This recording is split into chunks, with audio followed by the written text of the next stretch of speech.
present grace is with us and available to us as we seek and as we wonder what it's like to love God better and to love others better. I'm grateful that grace, the grace of Jesus, is really the foundation for these 10 commandments. And so let's just recap for a moment, like I did with the children, but let's do it with you, just to continue to keep the 10 commandments in our mind.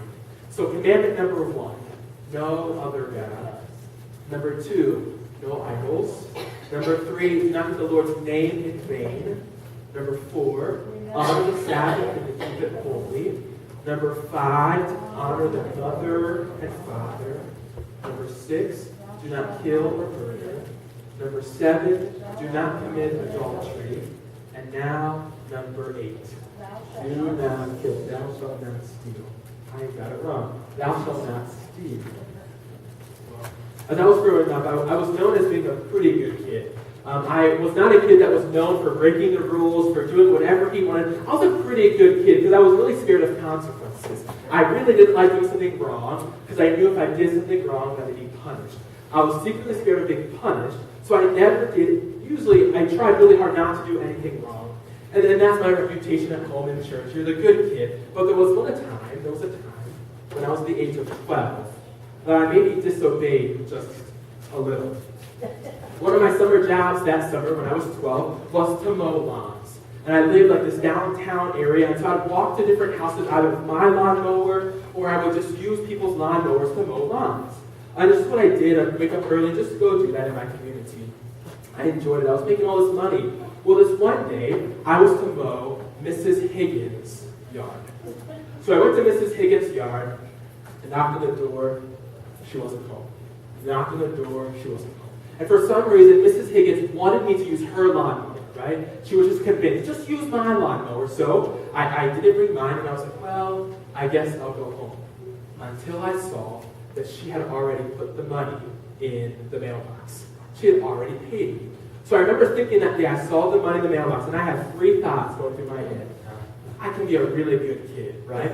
I'll leave it there. I'll just go home and come back to see if Mrs. Higgins shows up. Number 2, I can take the money now, I'll do like a down payment, and I'll come back later, and I'll mow it, and we'll be even, right? Or number 3, I can take the money now, put it in my pocket, go and do my business, and then come back, and then say, Mrs. Higgins, you never paid me, right? I didn't get my money yet. Well, I'm telling you, this is a story where I disobeyed. And so one of my unhappy moments is I took the $20 bill. And I went on my way, I came back, I mowed her lawn, and then guess what? She paid me again. I acted as if I never got paid. I lied. And I remember lying in my bed for days at night, worried, petrified. I thought the cops were going to come and take me away forever and ever, right? I was petrified because I had disobeyed and I had stolen $20. And I realized on that moment that stealing is not as simple as it seems. There were consequences mentally, emotionally, for me for days. I had stolen $20 from nice old Mrs. Higgins. And so I'm reminded today, the commandment number 8 is this: to do not steal. It actually seems rather clear, and it seems to be universally accepted and morally accepted. People, that's what we say, right? On face value, there does not seem to be any confusion or any addition to this command. It seems pretty straightforward. And honestly, in light of the last few weeks and the last few commands, this one seems a little easier to swallow. This is not a command that even Jesus talked about in the New Testament. He never referenced the 8th commandment. He would talk about possessions. He would talk about money. But he never directly talked about the 8th commandment. And at first, I was unsure of how I was going to have a whole sermon on these 3 words. I was like, how am I going to do this? And maybe my sermon will be a little shorter than normal because it seems pretty simple. But I think there's something profound happening here in Exodus 20:15. Do not steal tends to not cause any controversy or face value. And we certainly teach our children, even though I had forgotten that lesson when I was 12, we teach our children to not steal or to not take possessions, because that's not what we do. We don't take someone else's possessions, and we especially don't steal from a store. And we would all agree, all of us, we'd say, yeah, we shouldn't do that. There's not much issue about it. But I was thinking, there are consequences with this commandment that may be unlike others. All of them have consequences, but this one has a legal consequence, right? If we steal something that's worth a lot, or if we do something majorly, it's just not us, right? We get in trouble by the cops, right? The legal system, the court system, directly uses this commandment in their way. But I really think that there's something deeper happening here in this command. And I think there's other things that God may think about or may have in mind when he shared the simple commandment of do not steal. Well, one of the earliest pictures of this commandment of stealing reminds me of the story of Joseph in Genesis. And so Joseph was unliked by his siblings, and the story is long and lengthy. But eventually, they just wanted to get rid of Joseph. So what did they do? And what they did? What was that? Threw him in the pit, right? And what did they eventually do?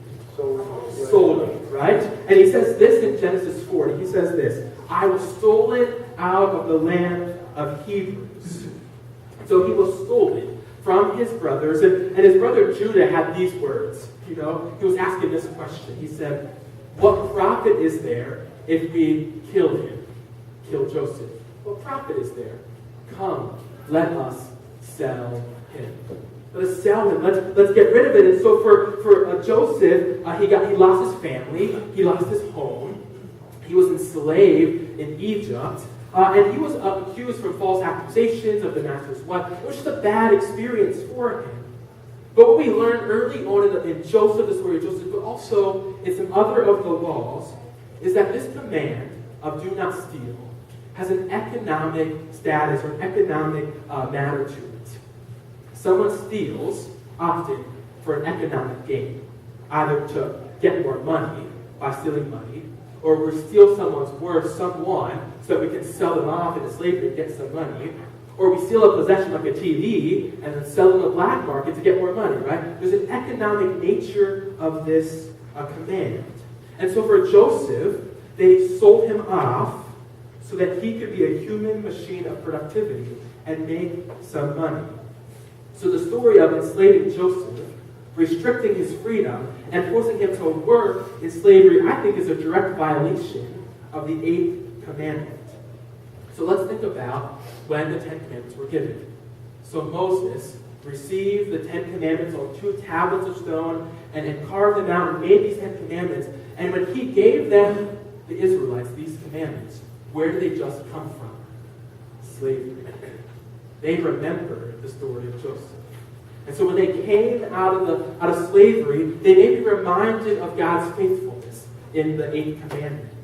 How God does not desire for people to be enslaved or have their time and their freedom stolen from them. Or, that's good, or they're also reminded that they're not to steal the value and the worth of other people as well in the future. So when I hear the words of this commandment, do not steal, I can't merely think about taking of someone's possessions.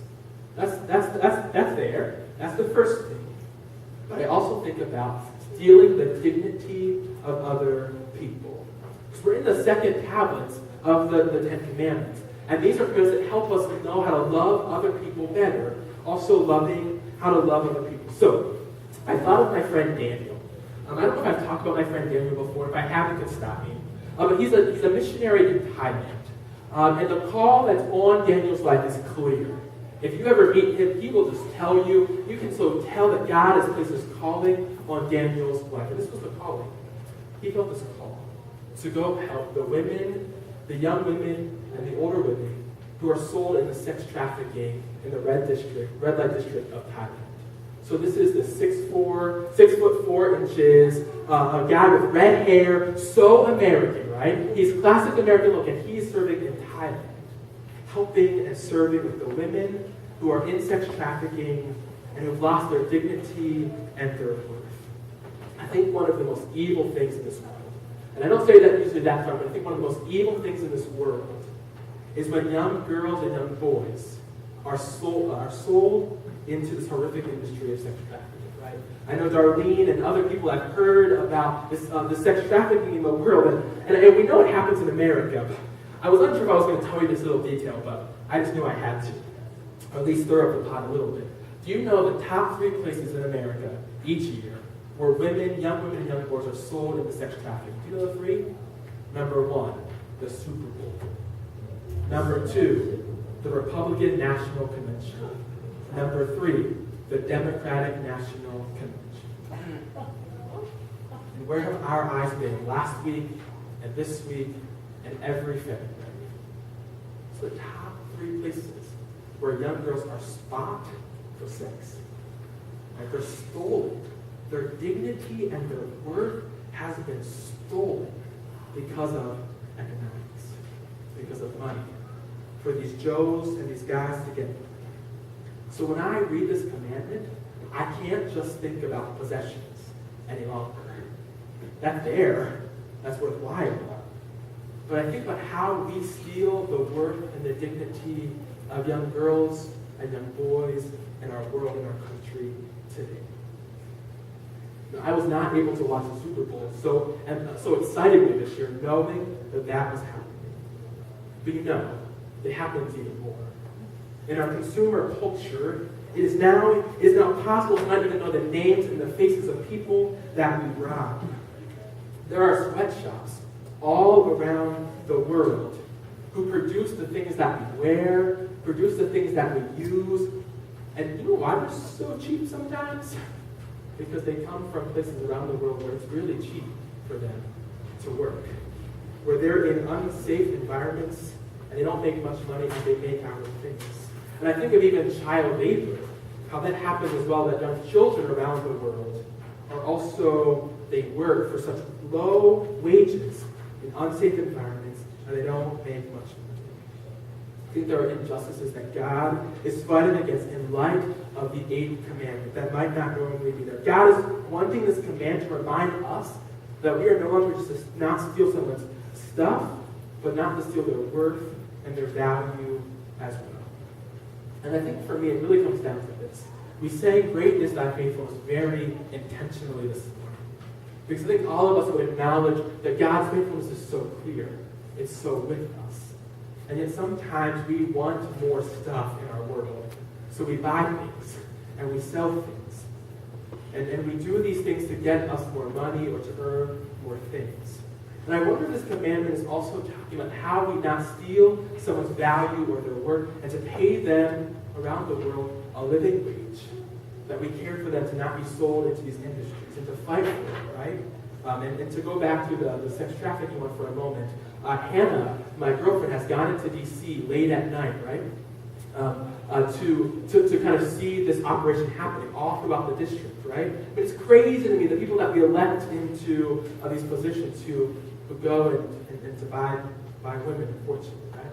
What's fascinating is this commandment is so clear that these men who sell these women can't be arrested unless they have drugs on them, right? So I think about this command, I'm like, I think God is wanting us to acknowledge this, do not steal, which means do not steal anyone's worth or dignity.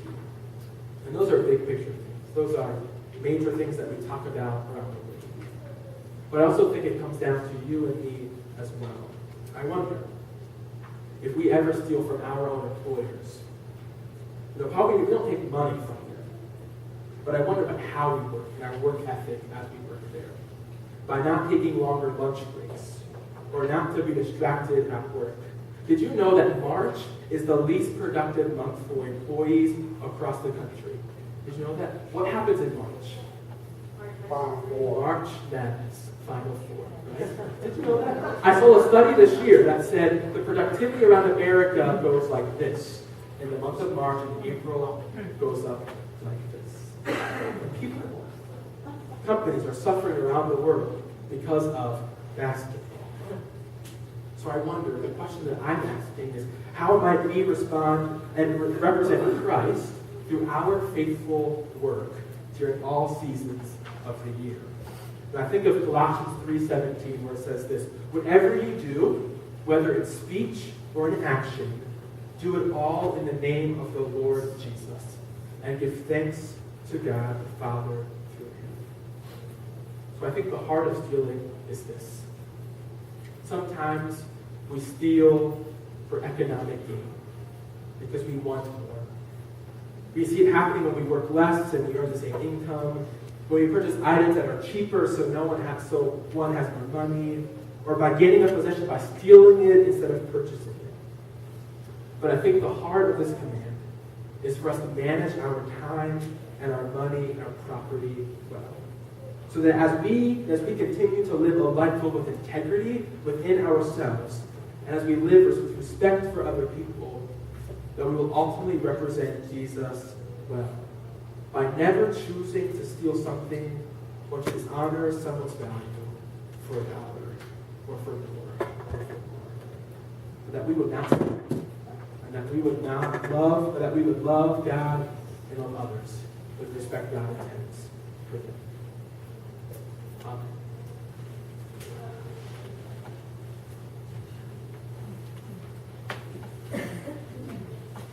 Our closing song, I think, is a favorite for some of you. I tried to spend some time this past week going through the song book and finding a song that would be relevant to today. And this is what I found. I Will Enter His Gates with Thanksgiving. Songbook number 51. On